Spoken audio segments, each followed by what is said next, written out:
Hello everybody, my name is Anjali Mishra. So I have started the chapter that is breathing and exchange of gases from NCERT 11th standard, that is chapter number 16. So before this lecture I have explained you about the upper respiratory system, then the lower respiratory system, then the structure of lungs, and about how the lobes are divided. So after this and the conducting and the respiratory zone. So after this we are going to start with the next topic, that is exchange of gases near the lungs. So lungs के पास में कैसे exchange होता है gases, तो lungs का unit होता है, जैसे कि हम जानते हैं कि लंग्स क्या होता है, प्राइमरी ऑर्गन होता है किसका, पूरे रेस्पिरेटरी सिस्टम का प्राइमरी ऑर्गन कौन है, लंग्स। और लंग्स में जो रेस्पिरेशन का यूनिट होता है वो कौन होता है, एल्वियोलाई। तो जो भी हमने ऑक्सीजन को through conducting zone and respiratory zone कहाँ ले जाकर दिया है, एल्वियोलाई को। तो एल्वियोलाई में क्या है, ऑक्सीजन। अब वो ऑक्सीजन को एल्वियोलाई देगा ब्लड वेसल्स को, और ब्लड वेसल्स जो भी CO2 पूरे बॉडी से लेके आते हैं वो देंगे किसको, एल्वियोलाई को। सो एल्वियोलाई में पहले ऑक्सीजन है वो उनको दिया जाएगा ब्लड वेसल्स को, और ब्लड वेसल्स में कार्बन डाइऑक्साइड है तो वो किसको दिया जाएगा, एल्वियोलाई को। तो ऐसे एक्सचेंज ऑफ गैसेस होंगे। और ये गैसेस के एक्सचेंज क्यों होते हैं, it is only because of partial pressure, क्योंकि पार्शियल प्रेशर बाहर ऑक्सीजन का ज़्यादा है और अंदर ऑक्सीजन कंज्यूम हो जाती है, इसलिए अंदर का पार्शियल प्रेशर कम है।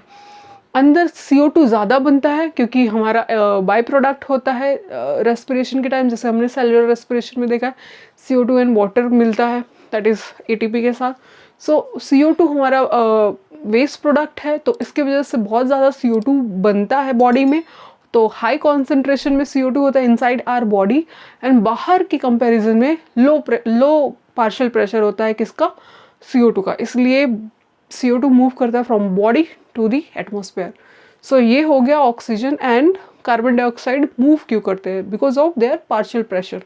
और अबाउट सॉल्युबिलिटी तो हम वो देखेंगे आगे चल के, बट अभी हम देखते हैं कि डिफ्यूजन होता कैसे है, सेल्स के स्ट्रक्चर क्या है, एल्वियोलाई का स्ट्रक्चर क्या है, लंग्स में कैसे होता है। तो exchange of gases near lungs, lungs में भी कहाँ, between alveoli and blood vessels. तो this is the structure of alveoli, this is blood vessels.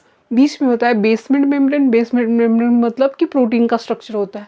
So here alveoli में क्या होता है, एल्वियोलाई में दो टाइप के सेल्स होते हैं, दैट इज एल्वियोलाई का जो पूरा लाइनिंग है वो एक सिंगल सेल से बना होता है जिसको बोलते हैं squamous epithelial cell. Squamous epithelial cell में भी दो टाइप के सेल होते हैं, एक होता है न्यूमोसाइट 1 एंड न्यूमोसाइट 2। न्यूमोसाइट 1 जो होता है वो थोड़ा सा स्मॉलर होता है और जो कि फंक्शन करता है सिंपल डिफ्यूजन का, मतलब कि ऑक्सीजन के लेन देन का। एंड न्यूमोसाइट 2 सर्फेक्टेंट रिलीज करता है। सर्फेक्टेंट का काम क्या होता है कि वो लोअर करता है सरफेस टेंशन को, जिससे कि तनाव बना हुआ रहता है और वो कोलैप्स नहीं होता है एल्वियोलाई। तो ये हो गया। फिर हम लोग मान लो यहाँ से लंग्स से पूरा रेस्पिरेटरी ब्रोंक्यूल्स से हम लोग क्या लेके आए हैं, ऑक्सीजन। ऑक्सीजन लेके आए। अब ये ऑक्सीजन कहाँ जाना है, ऑक्सीजन को तैर कर जाना है कहाँ पे, into the blood vessels. Oxygen will move from this alveoli to the blood vessels, and blood vessels में बहुत ज़्यादा क्या है, CO2। तो CO2 will move from blood vessels to alveoli. तो ऑक्सीजन की entry in the blood vessels and CO2 की entry in the alveoli. So ये होता है एक्सचेंज ऑफ गैसेस। तो कौन से गैसेस एक्सचेंज हो रहे हैं, carbon dioxide and oxygen. Oxygen जो हमने लंग्स में लेके आए हैं इनहेलेशन के थ्रू, वो दिया जाएगा ब्लड वेसल्स को, और ब्लड वेसल्स में जो भी CO2 आया है वो दिया जाएगा एल्वियोलाई को, और फिर ये एक्सेल होगा। तो ये लोगों में हम लोग देखते हैं कि ये ही सेल्स क्यों रहता है, क्योंकि हमने पिछले लेक्चर में भी देखा था कि सिंपल स्क्वैमस एपिथेलियल सेल होता है जिसका डायमीटर बहुत पतला होता है, कम होता है। तो डायमीटर कम होने की वजह से पासेज जल्दी हो जाता है, मतलब कि ये इसको ज़्यादा डायमीटर नहीं तो जल्दी पासेज होगा, तो डिफ्यूजन जल्दी हो जाएगा। इसलिए तो इसको कितने सेल्स क्रॉस करने होते हैं, एक है ये एल्वियोलाई का सिंपल एपिथेलियल सेल, दूसरा है ये बेसमेंट मेम्ब्रेन, तीसरा है इसका खुद का सिंपल एपिथेलियल सेल, किसका, एंडोथेलियम जिसको बोलते हैं, दैट इज ब्लड वेसल्स का। तो इसको ऑलमोस्ट 1 2 3 लेयर क्रॉस करने पड़ते हैं। तो हम देख सकते हैं 3 मेम्ब्रेन क्रॉस करता है। 3 में से दो मेम्ब्रेन है, वो तो simple epithelial, simple squamous epithelial of alveoli, simple squamous epithelial of blood vessels, and एक होता है बीच में बेसमेंट मेम्ब्रेन। तो दो सेल्यूलर लेयर एंड एक होता है असेल्युलर मेम्ब्रेन। तो टोटल मिला के 3 मेम्ब्रेन होते हैं। 3 मेम्ब्रेन से हम देख सकते हैं कि ये डिफ्यूजन जो होता है उसका जो विड्थ होना चाहिए क्रॉसिंग के लिए, गैसेस को क्रॉस करने के लिए जो विड्थ होना चाहिए, it should be less than 1 mm in diameter. So 1 mm से 1 मिलीमीटर से कम होना चाहिए, तो ही जल्दी से डिफ्यूजन हो सकता है। So this is about the structure. Alveoli, simple squamous epithelial, pneumocyte 1 for simple diffusion, pneumocytes 2 for surfactant release, that is lecithin to lower the or reduces the surface tension. This is basement membrane, that is of protein. This is endothelium और blood capillaries जो कि एक एक cell से बना होता है। तो यहाँ पे होता है simple diffusion, simple squamous epithelial cell structure. Then you have it is RBC, that is carrying oxygen. तो आरबीसी ऑक्सीजन लेके आती है जो कि यहाँ से बाहर निकलेगा। इसके बाद हम लोग देखेंगे, so now we are moving to the next thing, that is factors affecting the exchange of gases. Now we have studied this कि एक्सचेंज कैसे होता है एल्वियोलाई के पास। अभी देखना है कि कौन कौन से फैक्टर्स होते हैं जो एक्सचेंज ऑफ गैसेस जो हो रही है, डिफ्यूजन जो हो रहा है उसको अफेक्ट करते हैं। तो पहला पॉइंट है पार्शियल प्रेशर, दूसरा है सॉलिबिलिटी ऑफ गैसेस एंड तीसरा है thickness of membrane near exchange of gases. तो ये 3 ऐसे फैक्टर्स हैं जिससे कि जो डिफ्यूजन हो रहा है उसके रेट पे इम्पैक्ट पड़ेगा। तो हम लोग देखते हैं कि अभी ये क्या क्या चीज़ है इसमें। तो पार्शियल प्रेशर मतलब क्या होता है, that is the sum of all individual gas present. जितने भी गैसेस मतलब टोटल मिला के जो भी बनता है दैट इज़ प्रेशर। मतलब हम अगर केमिस्ट्री पढ़ेंगे 12th स्टैंडर्ड में, उसमें थर्मोडायनेमिक्स में यस आइडियल गैसेस में, तो you can see that partial pressure का मतलब, पार्शियल प्रेशर मतलब सपोज करो एक बीकर, उसके हर एक वॉल पे हर एक जगह पे एक एक लोगों ने जो प्रेशर डेवलप किया है तो उसको टोटल को बोलते हैं पार्शियल प्रेशर। तो partial pressure of oxygen, partial pressure of carbon dioxide, दोनों इंपॉर्टेंट होते हैं डिफ्यूजन कराने के लिए। जैसे कि हमेशा पार्शियल प्रेशर हाई कॉन्सेंट्रेशन से लो कॉन्सेंट्रेशन की तरफ मूव करेगा। जैसे ऑक्सीजन है, बॉडी में ऑक्सीजन कंज्यूम हो जाता है, तो इसीलिए क्या होता है, बॉडी में जब ऑक्सीजन कंज्यूम हो जा रहा है तो हम क्या करेंगे, ऑक्सीजन की कॉन्सेंट्रेशन कम हो जाएगी। बाहर ऑक्सीजन बहुत ज़्यादा है तो बाहर से ऑक्सीजन हाई से मूव करेगा into your body, that is to the low concentration. And the same with carbon dioxide. Carbon dioxide बनते रहते हैं अपनी बॉडी में, है ना, रेस्पिरेशन के through the carbon dioxide, metabolic water, ATP, ये सारे चीज़ें बनती रहती है बॉडी में। तो ये जो बनेगा कार्बन डाइऑक्साइड, ये कॉन्सेंट्रेशन इसका बॉडी में ज़्यादा है compare to what, compare to the outer environment जहाँ पे पार्शियल प्रेशर कार्बन डाइऑक्साइड का कम है। तो ये हाई से लो, लो मतलब बाहर।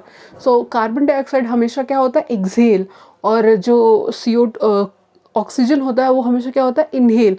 तो ये हो गया डिफ्यूजन क्यों होता है, ब्रीदिंग क्यों इस गैसेस की होती है, ये पता चल गया। और ये कैसे अफेक्ट करता है, जिसका ज़्यादा और कम के हिसाब से वो एक्सचेंज ऑफ गैसेस होंगे। फिर solubility of gases. Solubility of gases मतलब क्या, जो गैस ब्लड में जितना सॉल्युबल रहेगा उसके हिसाब से उनका डिफ्यूजन होगा। मतलब हम कहाँ पे लेके आते हैं, हमने देखा ना कि एल्वियोलाई से ये ब्लड वेसल्स तक, तो जिसकी सॉल्युबिलिटी ज़्यादा है मिक्स होने की इसमें ब्लड में, वो जल्दी से सॉल्युबल होगा। तो जो सॉल्युबल होगा वो जल्दी से ट्रांसपोर्ट हो जाएगा, उसका डिफ्यूजन जल्दी होगा। Then thickness of membrane near the exchange of gases. मतलब कि अभी हम लोगों ने देखा जो थिकनेस, जो 3 मेम्ब्रेन है जिसमें कि 2 cellular and the 1 is basement membrane और सेल्युलर। तो हम देखेंगे कि वो जो तीनों मेम्ब्रेन जो बनती है जहाँ से क्रॉसिंग होता है, एक्सचेंज ऑफ गैसेस होती है, उसका वो लेस देन 1 मिलीमीटर होना चाहिए। तो इससे अगर कम रहेगा तो डिफ्यूजन होगा जल्दी। तो ये होता है फैक्टर्स। इसी पॉइंट को हम लोग देख सकते हैं, that is rate of diffusion में। कैसे, ये सेम टाइप्स होंगे, that is factors affecting rate of diffusion, factors affecting rate of diffusion. इसका मतलब क्या, इसका मतलब कि यही तीनों फैक्टर्स रेट ऑफ डिफ्यूजन को कम या ज़्यादा करेंगे, डिफ्यूजन जल्दी कराएंगे या फिर रेट मतलब विथ रिस्पेक्ट टू टाइम। तो डिफ्यूजन अपना जल्दी हो सकता है, लेट भी हो सकता है। तो अभी यहाँ पे हम लोग देखेंगे जैसे कि पार्शियल प्रेशर, अगर पार्शियल प्रेशर ज़्यादा तो फिर रेट ऑफ डिफ्यूजन भी क्या होगा, रेट ऑफ डिफ्यूजन भी ज़्यादा, मैक्स। तो अगर पार्शियल प्रेशर ज़्यादा मैक्सिमम, तो रेट ऑफ डिफ्यूजन भी कैसा, मैक्सिमम। दूसरा देखते हैं सॉल्युबिलिटी। अगर सॉल्युबिलिटी किसी की ज़्यादा है, मिक्सिंग कैपेसिटी जल्दी से मिक्स हो जाता है, अगर सॉल्युबिलिटी उसकी मैक्स है तो रेट ऑफ डिफ्यूजन भी क्या होगा, मैक्सिमम। तो ज़्यादा वो मिलेंगी, जल्दी से एक्सचेंज होगा। देन द तीसरा point is that is thickness. अगर वो मेम्ब्रेन ज़्यादा मोटा है तो उसको क्रॉस करने में प्रॉब्लम होगी, तो लेट क्रॉसिंग होगी। तो अगर ये मैक्सिमम, तो रेट ऑफ डिफ्यूजन क्या होगा, कम, मिनिमम। या हम इसी को लिख सकते हैं कि अगर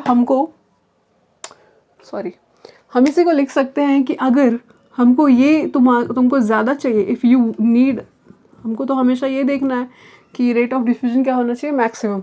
तो if the rate of diffusion you want maximum, तो थिकनेस कैसा होना चाहिए, कम, थिकनेस शुड बी मिनिमम। तो this is all about the what you can say diffusion, simple diffusion near alveoli. और जो ब्रीदिंग के बाद जो भी हमने ऑक्सीजन लिया है वो कैसे ब्लड के थ्रू जाएगा, ट्रांसपोर्टेशन होगा सेकेंड पॉइंट, एंड उसके बाद से कैसे होगा exchange of gases near the tissues, वो अब नेक्स्ट में देखेंगे। पहले यहाँ तक की कहानी है, that is exchange of gases near lungs, that is alveoli and endothelium के यहाँ पे ये सारे फैक्टर्स अफेक्ट करते हैं जिससे कि रेट ऑफ डिफ्यूजन अफेक्ट होता है।